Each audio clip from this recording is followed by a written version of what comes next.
प्यारे देशवासियों नमस्कार। मैं सुरेंद्र भारतीय है देश हित से जुड़े हुए एक नए विषय को लेकर आज आपके बीच में हूँ। आज हम बात करेंगे जिस विषय की चर्चा चारों ओर है, चाहे वो संसद हो, चाहे वो सुप्रीम कोर्ट हो, उसके अंदर चर्चा जो चली हुई है कि भारत की जो प्रस्तावना है, संविधान की प्रस्तावना है, उसके अंदर जो दो शब्द हैं, पंथ निरपेक्षता, धर्मनिरपेक्षता और समाजवाद जो शब्द है, इसको लेकर चर्चा चली हुई है कि इनको ये संविधान के अंदर शामिल है, नहीं शामिल है, क्या इनको संविधान में रखना चाहिए, नहीं रखना चाहिए। इन्हीं विषयों पर हम बात करेंगे।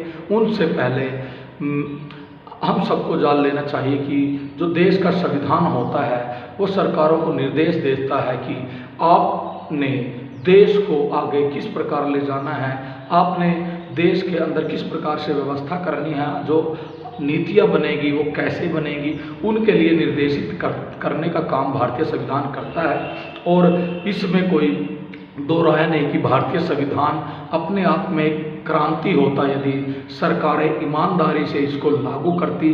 भारतीय संविधान को किसी की भी सरकार रही हो, ईमानदारी से लागू करने के अंदर सरकारों ने कोताही की है, जिससे वर्तमान है जो हमारा बहुत ही शानदार होना चाहिए था, उस प्रकार का शानदार नहीं हो पाया है। जो भी राजनीतिक पार्टियों की विचारधारा थी, सोच थी, उस पर उन राजनीतिक पार्टियों ने उसके अनुसार कार्य किया।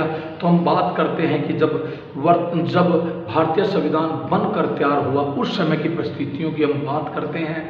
उस समय जो परिस्थितियाँ थी, भारत से पाकिस्तान का जो विभाजन हुआ था, उस समय जो परिस्थितियाँ थी, धार्मिक परिस्थितियाँ बनी हुई थी, तो हमारे संविधान निर्माताओं ने जो पंथ निरपेक्षता है उसको नहीं लिया। उसके पीछे जो मूल कारण था, मूल भावना थी, ये थी क्योंकि उस समय बिल्कुल स्पष्ट तौर पर सरकारों ने कहा, चाहे वो भारत की सरकार हो, पाकिस्तान की सरकार हो, कि जो व्यक्ति भारत में रहना चाहता है वो भारत में रह सकता है, जो व्यक्ति पाकिस्तान में जाना चाहता है वो पाकिस्तान में जा सकता है। और जिन लोगों की जैसी भावनाएं थी वो पाकिस्तान में भी गए, और जो लोग भारत के अंदर निष्ठा रखते थे, भारत जिनको प्रिय लगता था, वो भारत के अंदर रहे, वो भारतीय कहलाए। तो उसके बाद लगातार चर्चा हुई, लगातार भारतीय, क्योंकि भारत के अंदर अनेकों धर्मों के लोग रहते हैं, अनेकों जातियों में भारत बंटा हुआ है, अनेकों संस्कृतियां यहाँ पर पनपती हैं। तो इस प्रकार से अनेकों धर्मों, अनेकों संस्कृतियों, अनेकों भाषाओं वाले देश को एक साथ एकजुट लेकर आगे चलने के लिए देश की प्रस्तावना बनाई गई। और उस समय की परिस्थितियों के अंदर बाबा साहब डॉक्टर BR अम्बेडकर ने, जो संविधान निर्माता हैं, उन्होंने कहा कि इन परिस्थितियों के अंदर जो समाजवाद है और जो पंथ निरपेक्षता है, वो पूरे विश्व के अंदर जैसी परिभाषाएं दी जाती है, हम उनको नहीं मानते हैं।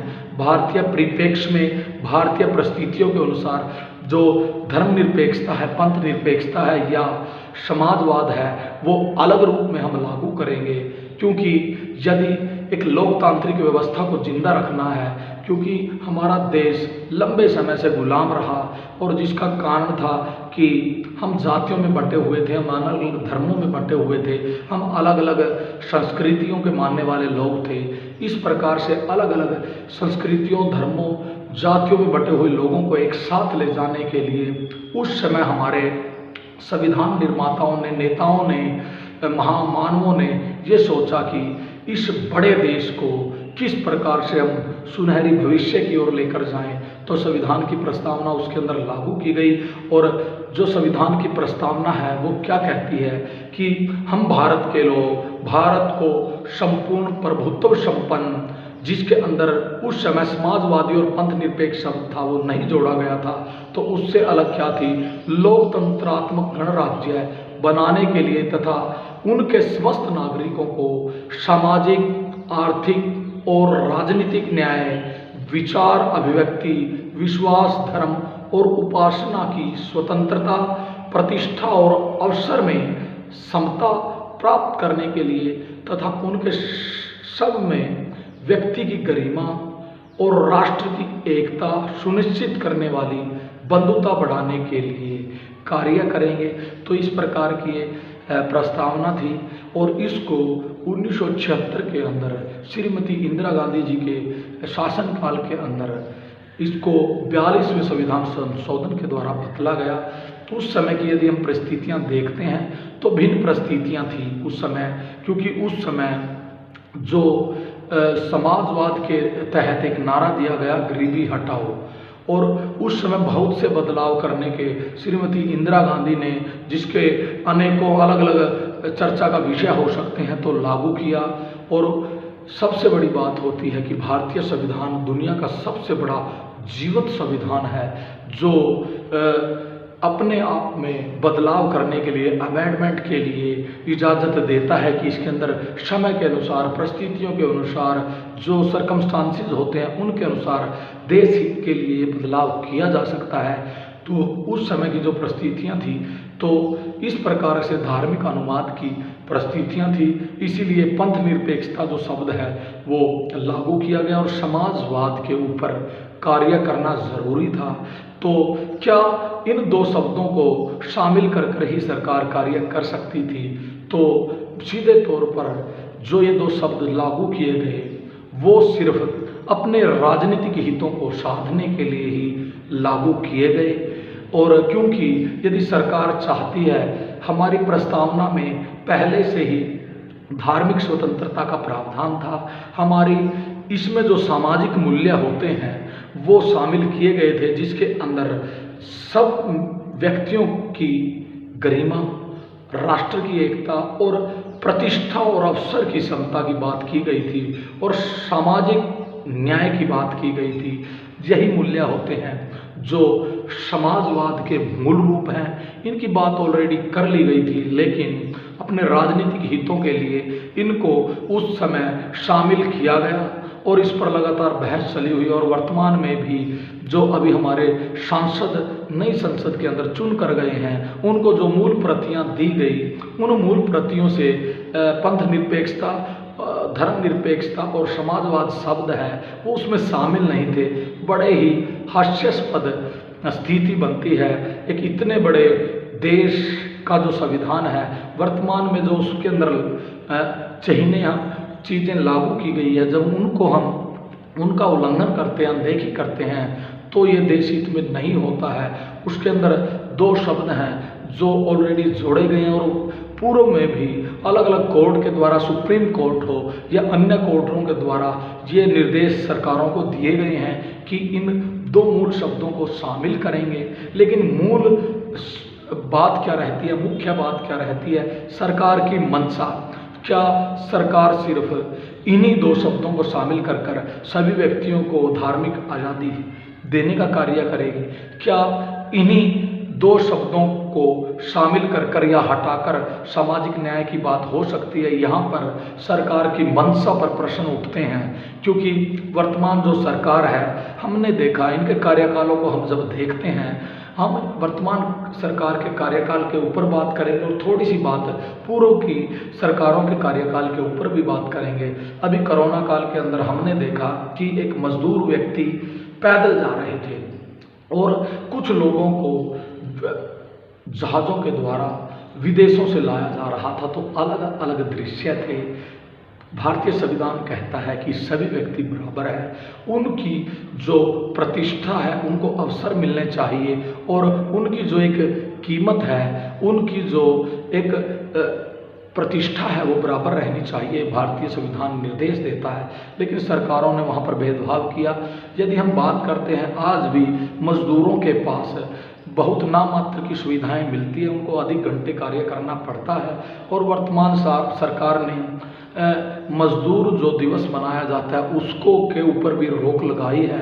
और यदि हम धार्मिक पंथ निरपेक्षता की बात करते हैं, धर्म निरपेक्षता की बात करते हैं, तो वर्तमान सरकार के कार्यकाल के अंदर धार्मिक जो भेदभाव है, धार्मिक सांप्रदायिकता की भावना है, बड़े चरम सीमा पर पहुंच गई है। चाहे वो मणिपुर का मामला रहा हो, चाहे वो दिल्ली के दंगे रहे हो, चाहे वो हरियाणा के पलवल और नूह के दंगे रहे हो, चाहे इससे पूर्व गोधरा कांड रहा हो या इससे पूर्व सांप्रदायिक दंगे रहे हो, भारत के अंदर बहुत ही भयावह स्थिति बनती है जिसके अंदर सांप्रदायिकता है जो या धर्म को लेकर जो झगड़े होते हैं वो सामान्य सी बात है, उसको लेकर झगड़े हो जाते हैं। और धर्म की आड़ लेकर चाहे वो मॉब लिंचिंग की जाती है, धर्म की आड़ लेकर चाहे वो जातिवाद का कुकृत्य किया जाता है, किसी एक जाति विशेष को दंडित करने का कार्य किया जाता है, इस प्रकार के कार्य आम चलन में है। और सरकारों का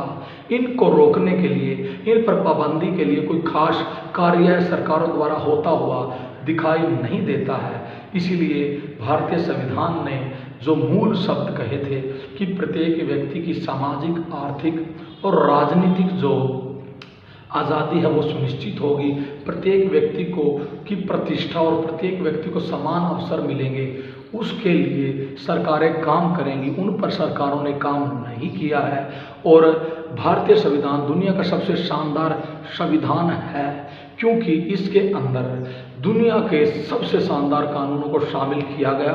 और यदि इस समय वो कानून गौण हो जाते हैं, हमारी परिस्थितियों के अनुसार नहीं रहते हैं, तो उसको भी बदलने का, प्रावधान करने का जो भारतीय संविधान है वो इजाज़त देता है। ये एक जिंदा संविधान है और इसको भी सरकार ने लागू करने में कोताही की है।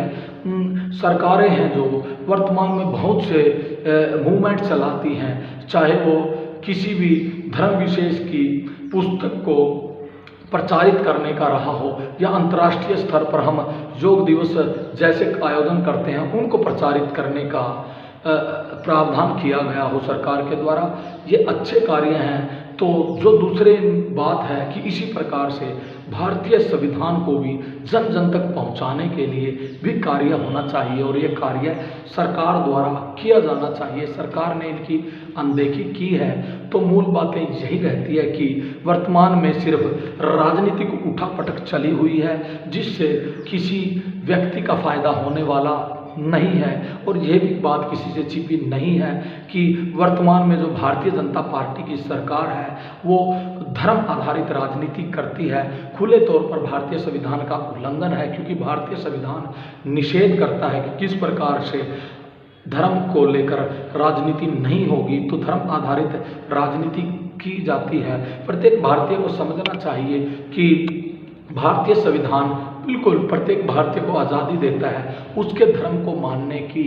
उस समय जो हमारे संविधान के शिल्पकार थे, हमारे महामानव थे, क्या वो धर्म को मानने वाले लोग नहीं थे? क्या वो अच्छे आदर्शों को मानने वाले लोग नहीं थे? और वर्तमान हम संसद का परिदृश्य देखते हैं, इसके अंदर बहुत से आपराधिक छवि के व्यक्ति घुस चुके हैं, बहुत ही कट्टर लोग इसके अंदर घुस चुके हैं। और कट्टरता किसी भी देश के भविष्य के लिए अच्छी चीज़ नहीं होती है, देश के भविष्य को धूमिल कर देती है। कट्टरता का लोकतंत्र के अंदर कोई स्थान नहीं होता है। यहाँ पर प्रत्येक भारतीय को समझ लेना चाहिए कि समाजवाद और धर्मनिरपेक्षता है पूरी दुनिया के अंदर जो विचारधारा या जो सोच है उससे अलग भारतीय है। धर्मनिरपेक्षता और समाजवादी सोच है बिल्कुल अलग है। उस समय बाबा साहब डॉक्टर BR अम्बेडकर ने कहा था कि धर्मनिरपेक्ष राज्य का अभिप्राय यह नहीं है कि लोगों की धार्मिक भावनाओं का ख्याल नहीं रखा जाएगा। इसका अर्थ सिर्फ और सिर्फ यही होगा कि संसद को जनता पर किसी धर्म को थोपने का अधिकार नहीं रहेगा।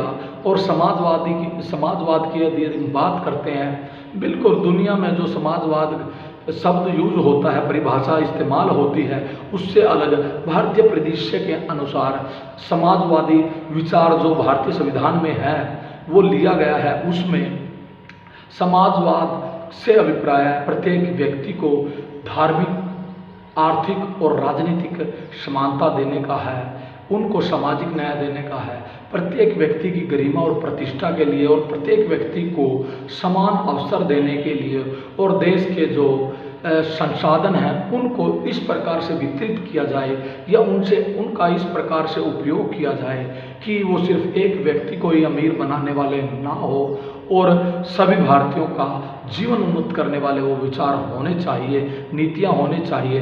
लेकिन वर्तमान हम परिदृश्य में जब देखते हैं जो धार्मिक पंथ निरपेक्षता की हम बात करते हैं तो वर्तमान सरकार है जो भारतीय जनता पार्टी की सरकार है, इसका बिल्कुल स्पष्ट एजेंडा है कि भारत को हिंदू राष्ट्र घोषित करना।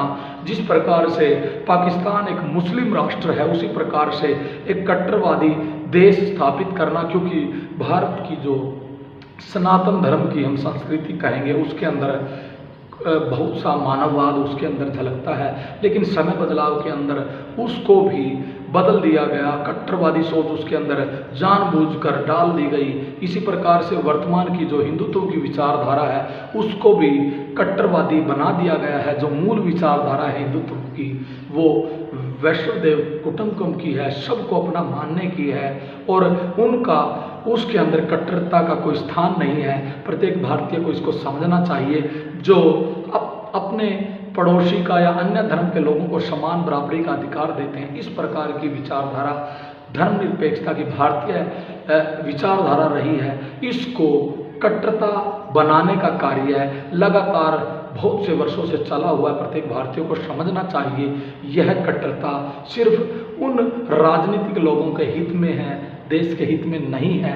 यह प्रत्येक भारतवासियों को समझना चाहिए। सिर्फ राजनीतिक ध्रुवीकरण करने के लिए ही इस कट्टरता का उपयोग किया जाता है, बल्कि इससे किसी भी भारतीय का फायदा नहीं होता है। इस कट्टरता से क्या हुआ, चाहे वो पलवल नहू के अंदर वर्तमान में कुछ समय पहले हुए सांप्रदायिक दंगे रहे हो या गोधरा कांड रहा हो या मणिपुर जो सुलग रहा है, इसी प्रकार से वो जो धार्मिक अलग अलग भेद हैं उनकी वजह से सुलग रहा है, या केरल का मामला रहा हो, पूरे देश के अंदर धार्मिक इस प्रकार से भावनाओं को भड़काकर उनको इस्तेमाल करके किस प्रकार से प्रायोजित दंगे करवाकर धार्मिक दंगे देश के अंदर करवाए जाते हैं, सभी देशवासियों को समझना चाहिए।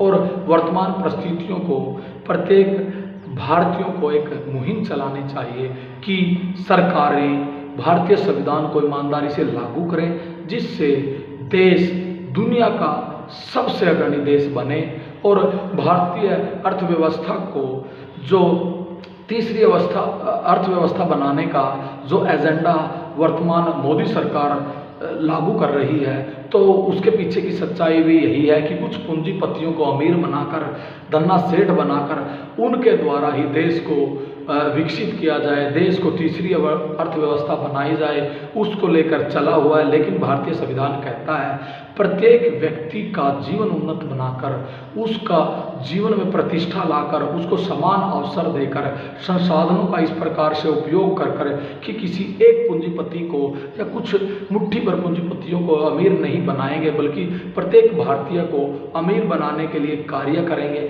ये कार्य होता हुआ दिखाई नहीं देता है और वर्तमान सरकार है सिर्फ अपने राजनीतिक मंसूबों को पूरा करने के लिए ही लगी हुई है और संविधान के प्रति ईमानदार हमें नहीं दिखाई देती है। और सरकार को चाहिए कि वर्तमान जो परिस्थितियां हैं देश हित के लिए, आज देश के अंदर बेइंतहा बेरोजगारी है, देश के अंदर सांप्रदायिक दंगे बड़ी तादाद के अंदर होते हैं, देश के अंदर महंगाई बड़े स्तर पर पहुंचती है और देश के अंदर जो गरीब व्यक्ति की आय है वो कम होती जा रही है और अमीर व्यक्ति जो मुट्ठी भर अमीर लोग हैं, पूंजीपति लोग हैं, सिर्फ उनकी आय ही बढ़ रही है और मध्यम वर्ग हो या निम्न वर्ग हो वो पिसता ही चला जा रहा है।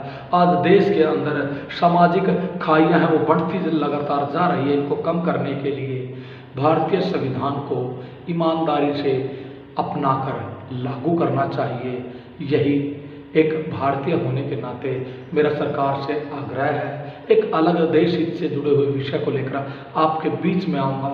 मैं आपसे सुरेंद्र भारतीय राजा चाहता हूँ। जय भारत।